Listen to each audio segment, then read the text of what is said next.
大家好，好久不说缅甸诈骗的相关视频了。那今天再说一起，在缅甸呢，还有一个比诈骗园区更可怕的地方，那就是公海医疗船。在这里呢，每天有许多人被抽干鲜血、割去器官，而后他丢到大海，不留一丝痕迹。不要觉得这是假的，你以为那么多人口失踪是怎么回事呢？都知道器官买卖是在全球绝大多数的地方都是被绝对禁止和严厉打击的一个活动，但这个没有办法去组织像公海医疗船一类的地下器官交易市场的一个诞生，因为呢，经由合法途径捐献而得的这种器官数，与等待器官救命的这个病患人数相比，缺口实在是过大。那一些患了病但在医院等不到配型成功希望的人，那便开始高价的这个收购器官。那而另一些生活艰难的人，为了钱会自愿的卖出器官。在尼泊尔呢，就有一个因为出售器官而得名的一个村子，人称丹圣村。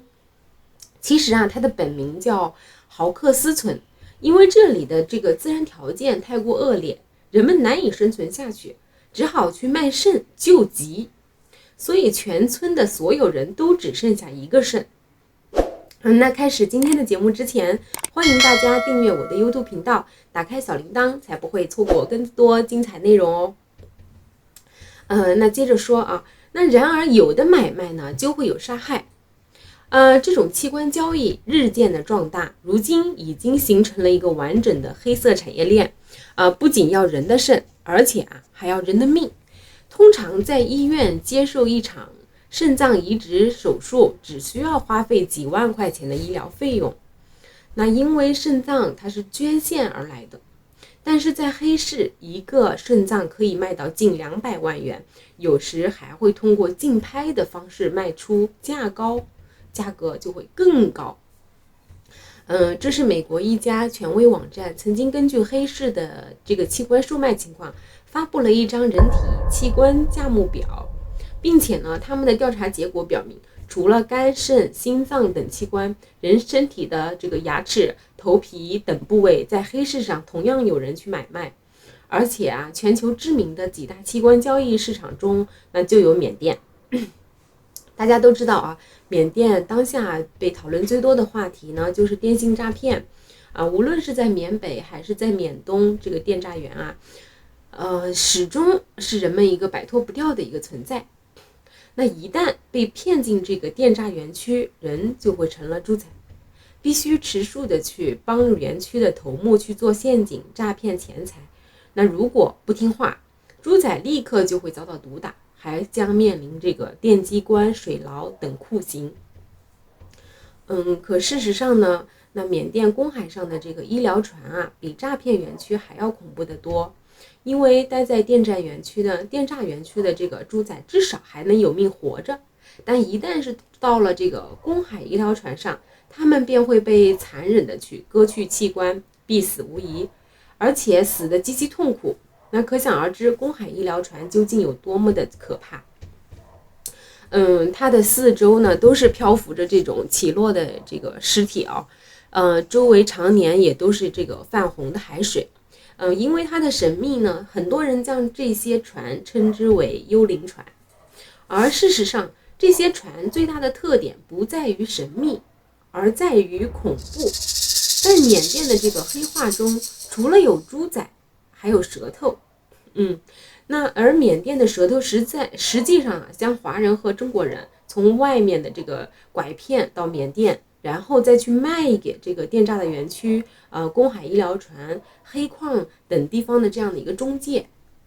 而缅甸公海医疗船上的这个受害者，有的是直接被骗来的，那有的便是头目从蛇头那里买来的。有些蛇头手中的这个优质资源还会遭到不同的这个电诈园区或者是医疗船的这种哄抢。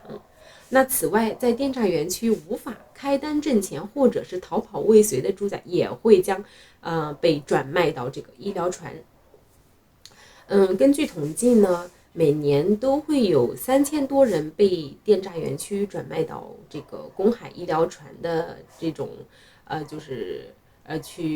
就被摘除到它的器官被卖到船上之前呢，那公海医疗船的这个头目会安排手下先为他们进行一个身体的检查。那在体检中，如果查出有重大的疾病或者且器官没有贩卖价值的人，会被转手卖到黑矿。而黑矿呢，是一个与电诈园区一样的暗无天日的地方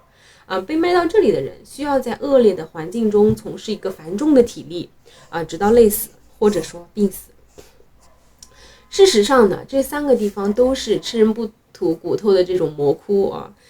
但受害者在被送到这个公海医疗船后的遭遇与这2个地方相比更为的残酷和恐怖。对于那些体检合格的受害者，他们首先会被关进狭小的笼子里。那与此同时呢，器官贩卖组织会将他们的这个各项身体数据它输进到黑市流通的这个网络在有器官购买需求的人呢，那就开始进行一个竞拍。在买主被看中的器官支付过定金以后，这些器官的主人呢，随即就会被带上医疗船，等待器官被摘除的这个手术。那一艘医疗船每天大概会进行10几台这样的一个手术。那而摘取器官时，受害者会被强行的要求躺在一张大床上随后他们的手脚都会被床上的这个仪器紧紧的锁住。那为了省钱也为了拿到最健康的这个器官医疗船上的恶魔医生不会给他们注射麻药的，而这些受害者只能在不打麻药的情况下被顺利的摘除器官是因为呢，他们被先行抽取了过量的血液，这会使他们陷入昏迷并且在器官摘除完成以后，医生呢还会继续抽取受害人的血，直到将他们抽干，因为他们的血液也可以卖钱。如果摘取器官的过程中有受害者因为疼痛而苏醒过来，那直到医生会直接将他们杀掉，然后接着进行手术。等到这个受害者被挖空，那最后的这个价值医疗船上的人会直接将他们的这个身体丢到海中。有的时候受害人的尸体也会被装进行李箱或者大的这样的一个编织袋，再由犯罪集团中的小哈罗随手扔到街边或者是乡间的这个小道上。而当地的人呢，早已就对这种现象习以为常，所以他们看到这样的箱子或者是编织袋后，完全不会好奇，更不会去捡。它到处都是血淋淋的教训，到处都是警方的提醒，为何还有不断的人被骗到缅甸，成为下一个受害者呢？那事实上，随着反诈工作的这个持续的深入，犯罪分子的骗人的花招也在不断的这个升级换代，令人防不胜防。那么新型的这个人被骗去缅甸的招数新型的就是把人骗去缅甸的这种招数到底有哪些呢？首先便是由熟人牵头的这样的一个连环套。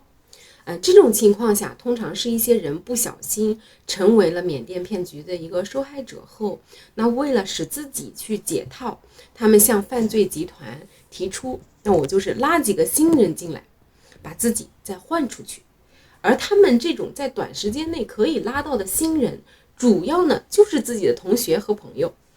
而为了使熟人跟随他们去往缅甸，他们会伪装成赚到大钱的样子，那在熟人面前出手阔绰衣着奢华，然后他们会套薪大发的要带同学或者朋友一起去发财或者大方的表示要带熟人出国旅游。而他们并不会直接将人带去缅甸，为了避免引起怀疑呢，他们会将地点定在泰国、新加坡、马来西亚、柬埔寨等这种东南亚的国家。对于他们的这个朋友或者同学而言，原本就有了信任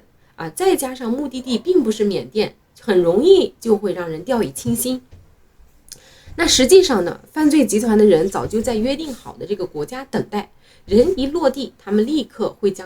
出手将其绑架带走。而后会以偷渡的这种方式带到诈骗的园区。在这些国家中以泰国最为便利，因为泰国西部有很大一部分区域它是与缅甸接壤，两国人民通过偷渡越过边境线是常有的事儿。像这样的方式呢，已经出现了很多例子。那另一种骗局呢，则是此前盛行的高薪工作的这种升级版。起初不少人呢被骗去缅甸，都是因为听信了说在那里可以赚大钱随随便便轻轻松松月薪1万多的这种谎言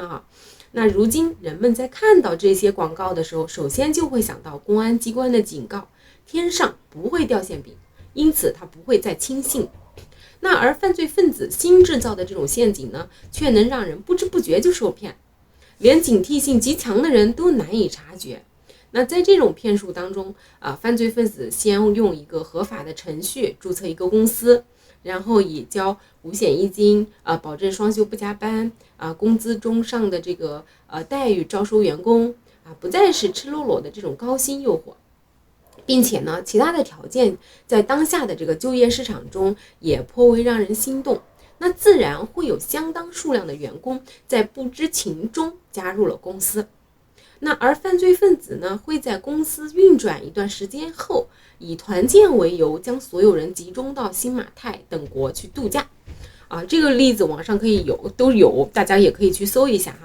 那一旦来到了国外，那就由不得你了，一批人都在等候在此的这个犯罪，一批这个在此等候的犯罪分子这个时候呢就会把这一批人控制，那而后呢就辗转送到缅甸，从此落入虎口。那这个公司马上就迅速的注销，并且不久后改头换面，启动新一轮的骗局。那最终被骗去缅甸的人，或者直接被送到公海医疗船上，或者在电诈园区吃尽苦头后再被转卖到医疗船上，那然后他们将巨大的痛苦中被摘取掉器官，继而尸骨无存，客死他乡。下面我要喷了这些犯罪集团之所以能够屡屡得手，不单单是因为他们的手段高明，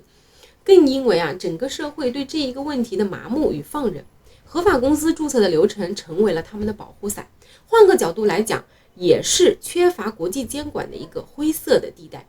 尤其是公海和无管辖区的边缘地带，也成为了犯罪的天堂。那这些骗局一次次的上演，但真正的被揭露、被打击的寥寥无几。有很多的这个受害者的消失没有引发足够的就是社会关注。对于被迫卷入电信诈骗或者是非法机关交易的普通人，他们的命运被忽视。那这个冷漠的现实反映出，在全球化的背景下，一些人正在被系统性的抛弃，成为了金钱交易和权力博弈中的牺牲品。那这些骗局为何能在多国之间畅行无阻呢？是法律的空白，还是执法的无力我们习惯了把责任推给那些贪婪或者轻信的受害者，但是当连最谨慎、最普通的上班族都能被陷害到缅甸或者公海医疗船上时，我们是否该反思，那这个系统出了什么问题？好了，今天的故事就讲完了，欢迎大家订阅我的 YouTube 频道，打开小铃铛，才不会错过更多精彩内容哦。再会。